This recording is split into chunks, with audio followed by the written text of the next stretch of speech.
Hi everyone!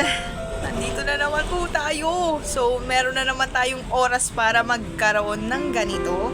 And meron din akong isi-share sa inyo guys. Kasi kanina, kauwi ko lang talaga. So, share ko lang. Upo. I-share ko lang na habang nasa trabaho kaninang umaga, ay may ni-remind sa akin si Lord. And I'm so very blessed kasi si Lord laging nagre-remind talaga sa a girl na to. Opo. How about you? Kamusta? 'Di ba?